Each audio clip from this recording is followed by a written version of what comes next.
Hello and welcome to street IAS. दोस्तों, हम बात करने जा रहे हैं मौर्य साम्राज्य की।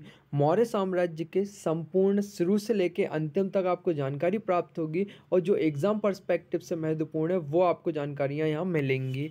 इसमें हम पूरी बात करेंगे कि स्थापना किसने की, किसकी सहायता से की, इनका क्षेत्र कहाँ तक फैला हुआ था। इसके अलावा प्रांत और अलग अलग प्रांतों की इन्होंने राजधानियाँ अलग अलग बनाई थी, तो उनको भी हम बताएंगे। इसके अलावा धर्म, क्योंकि अलग अलग शासकों ने जैसे चंद्रगुप्त, अशोक का, बिंदुसार, सभी ने अलग अलग धर्मों को अपनाया था।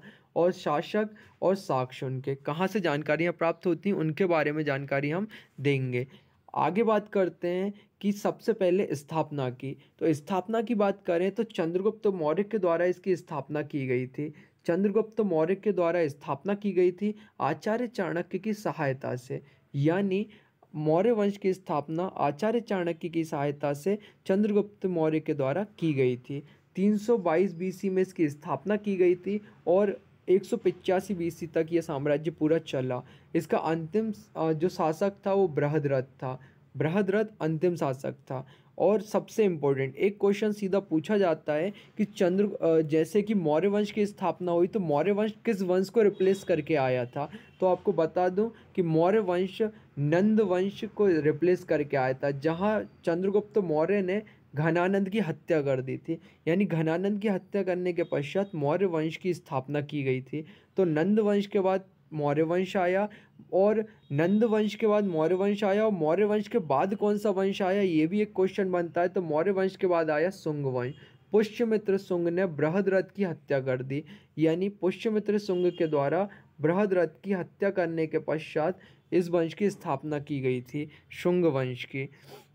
इनकी कैपिटल की बात करें तो कैपिटल पाटलिपुत्र थी, यानी मौर्य वंश की कैपिटल पाटलिपुत्र थी। और इसकी प्रांतों के अकॉर्डिंग अलग अलग कैपिटल्स होंगी, उनकी बात हम आगे करने वाले हैं। तो ये था चंद्रगुप्त मौर्य के द्वारा स्थापना की गई है, आचार्य चाणक्य ने सहायता की थी। इनसे पहले नंद वंश था, जिनमें घनानंद की हत्या या धनानंद की हत्या करने के पश्चात स्थापना की गई। आगे चलकर अंतिम शासक बृहद्रथ होगा, जिसकी हत्या शुंग वंश के शासक पुष्यमित्र शुंग के द्वारा कर दी जाएगी। 322 से लेकर 185 बीसी के बीच में इन्होंने अपना शासन किया, यानी कि पूरा मौर्य वंश चला था।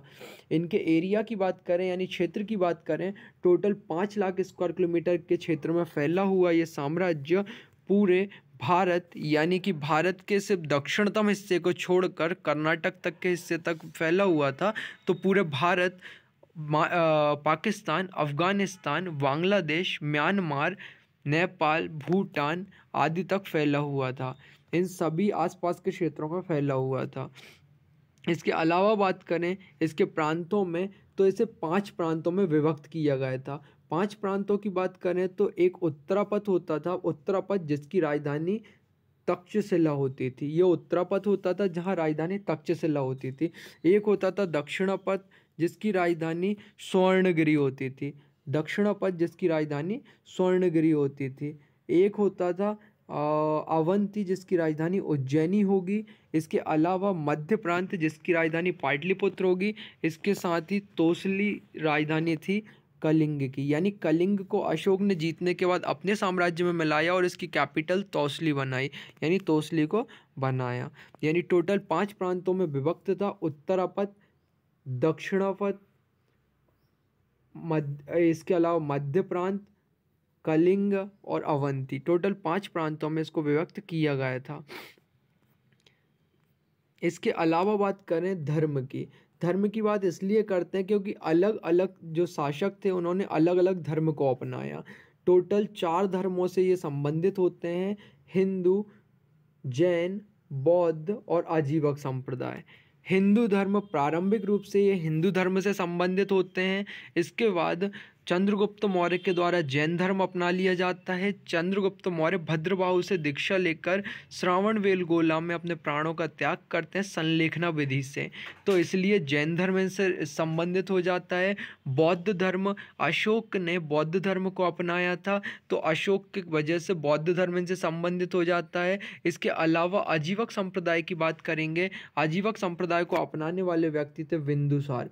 बिंदुसार ने मखलीलाल गोशाल के द्वारा आजीवक संप्रदाय को या आजीवक धर्म को ग्रहण किया था। तो इसी वजह से आजीवक संप्रदाय भी इनसे संबंधित हो जाएगा या आजीवक धर्म भी इनसे संबंधित हो जाएगा। और इनके आने वाले जो अग्रज होते हैं यानी वंशज जो हुआ करते थे, उनने भी इन धर्मों को संरक्षण दिया था, तो इसलिए ये धर्म इनसे संबंधित हो जाते हैं। इनके शासकों में बात करें तो टोटल 9 शासक यहाँ शामिल हुए थे, या कहें कि टोटल 9 शासकों तक ये शासन चला था इनका।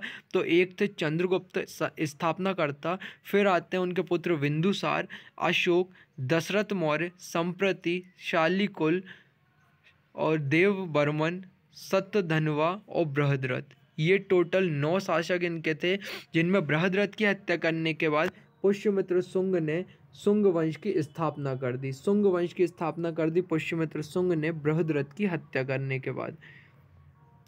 आगे आते हैं कहाँ से इनके बारे में जानकारियाँ प्राप्त होती हैं। तो जानकारियों के स्रोत बहुत महत्वपूर्ण है, क्योंकि सीधा क्वेश्चन आता है कि किस ग्रंथ में मौर्य वंश से संबंधित जानकारियाँ प्राप्त होती हैं, ये क्वेश्चन बनता है। तो ये साहित्य जो ग्रंथ हैं इनके या कोई से भी ग्रंथ होंगे, जानकारियाँ जहाँ से प्राप्त होंगी वो बहुत महत्वपूर्ण हो जाती हैं। सबसे पहले बात करते हैं जानकारियाँ मिलती कहाँ से हैं। 3 से 4 वैसे तो स्रोत जो होते हैं वो अलग अलग हैं, उनके बारे में हम बाद में बताएंगे, लेकिन साहित्यिक जानकारी कहाँ से मिलती है वो बता देते हैं।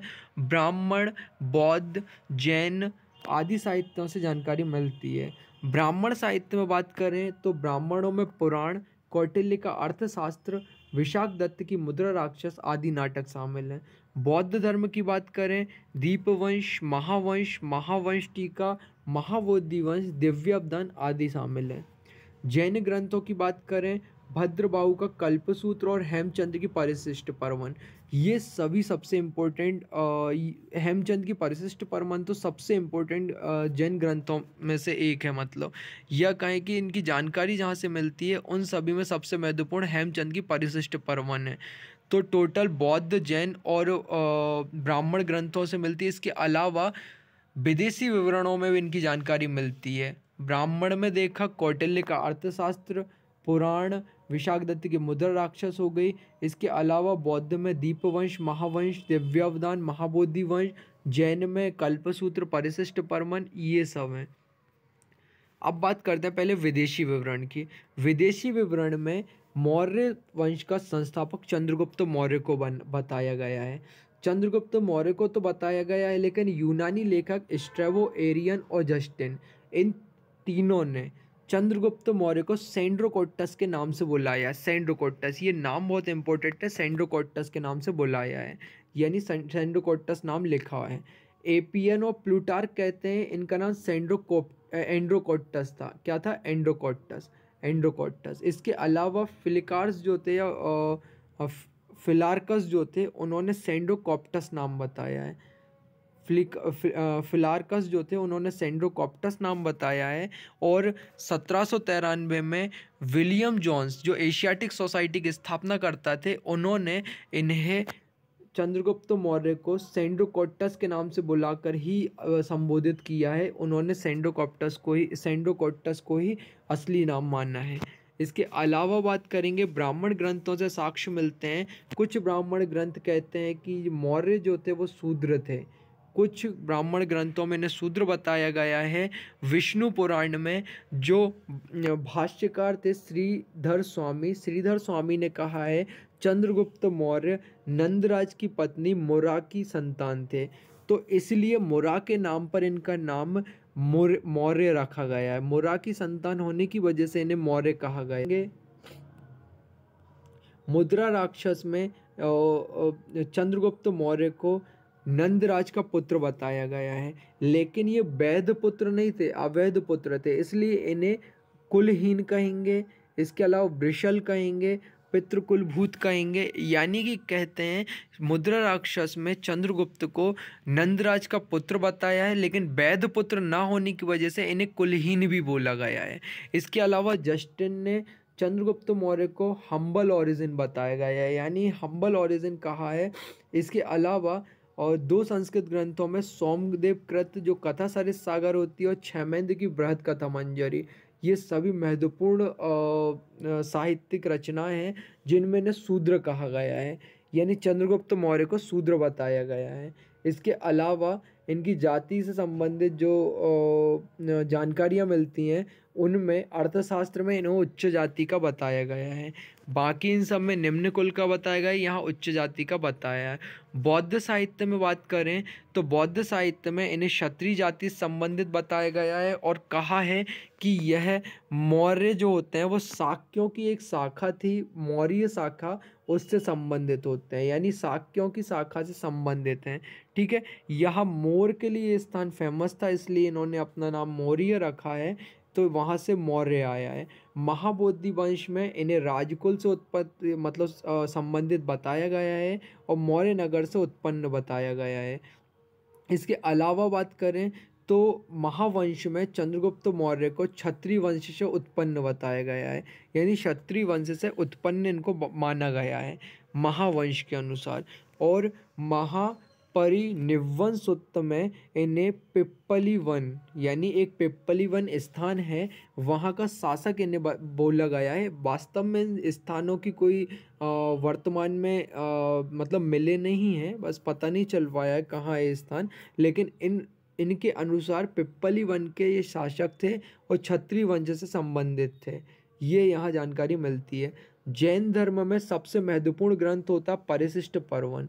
परिशिष्ट पर्वन की बात करें हेमचंद्र के द्वारा लिखा गया है, जिसमें इन्हें मयूर पोषक ग्राम जो होते हैं, यानी मयूर पोषकों के जो ग्राम होता है वहाँ के मुखिया का पुत्र बताया गया है, या मुखिया की पुत्री का पुत्र बताया गया है, इसलिए इन्हें मौर्य यानी मयूर पालन की वजह से इन्हें मौर्य माना गया है, यानी इन्होंने मयूर पालते थे, इसी वजह से मयूर से आया मौर्य या मोर से आया मौर्य, तो मौर्य जो होता है वो मोर से आया हुआ है। तो इसीलिए ये माना जाता है जो लौरिया नंदनगढ़ वाला जो अभिलेख है अशोक का, वहाँ मयूर की आकृति प्राप्त होती है। तो मयूर की आकृति प्राप्त होने का कारण यही है क्योंकि ये मोर को पालते थे और वहीं से मौर्य उभर कर आया है। इसके अलावा जो गुजन बेडेल महोदय थे उन्होंने कहा है कि ये मौर्य जो होते हैं इनका राजकीय चिन्ह मयूर ही था, यानी मोर ही इनका राजकीय चिन्ह था। इनकी कलाकृतियों में भी मौर्य देखने को मिलता है, यानी मोर जो होता है वो मयूर देखने को मिलता है। तो जैन साहित्यों के अनुसार ये मोर पालक थे, मोर या मयूर पालक थे, उनकी मुखिया की पुत्री के पुत्र थे, तो इसीलिए इनका नाम ये मौर्य वंश कहलाया है। इसके अलावा इनके उदय के कारणों में बात करें, पाटलिपुत्र की स्थिति सबसे इम्पोर्टेंट उदय का कारण बनी। नंद वंश में जो शासक होते हैं उनकी कमी थी, नंद वंश में अच्छे शासकों की कमी थी। मौर्य वंश के जो शासक थे वो महत्वाकांक्षी थे। इसके अलावा आचार्य चाणक्य का प्रण भी एक महत्वपूर्ण कारण बना। बताएंगे आगे चल के कि किस तरीके से मौर्य वंश की स्थापना हुई आचार्य चाणक्य के प्रण के कारण। इसके अलावा बात करते हैं क्षेत्रीय राज्यों में आपसी मतभेद हो गए थे, तो उनको भी ये सॉल्व नहीं कर पा रहे थे, ये प्रमुख कारण थे।